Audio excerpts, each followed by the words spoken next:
So mindfulness prepares students to learn.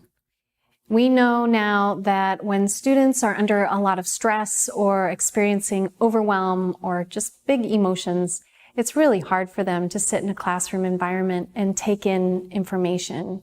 It's also really hard for them to take information that they've already learned and make that accessible, say for a test or a quiz, something like that.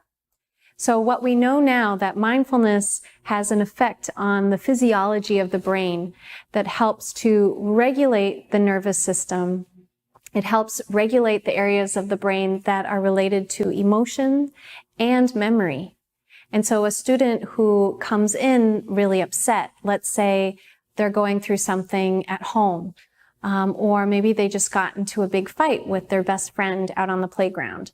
Or maybe they have test anxiety and they sit down in front of their test and they're just totally overwhelmed.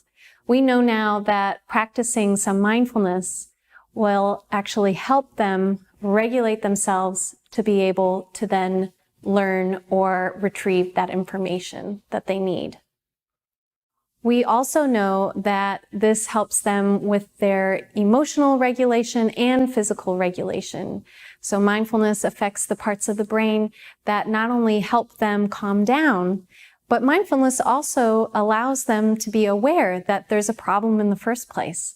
So in a mindfulness program, we're having them learn ways to regulate themselves, calm themselves down, help themselves out, but also notice, oh, I'm really stressed out right now. Oh, I'm really overwhelmed right now. What do I need? What do I need to do next?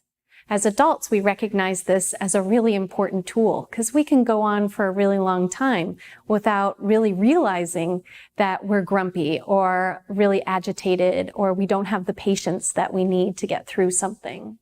So mindfulness brings attention to that level of the experience as well. We know that mindfulness helps increase self-understanding and wisdom. We become more aware of ourselves.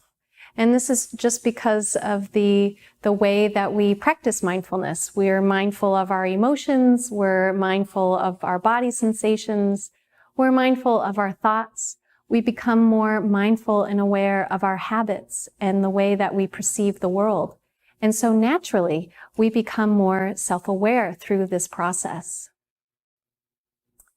Because we become more self-aware, we also become more empathetic.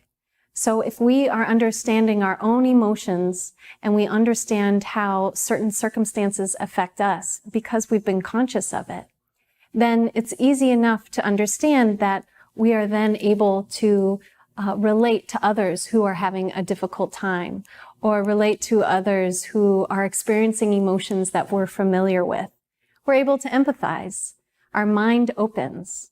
We're able to connect a lot easier to other people and be aware of them, just as we are aware of ourselves. We also know that mindfulness stimulates areas of the brain that are associated with our ability to empathize with other people. So this is very exciting. So we know that we're teaching them how to be more empathetic, but at the same time, we're even stimulating areas of the brain related to empathy.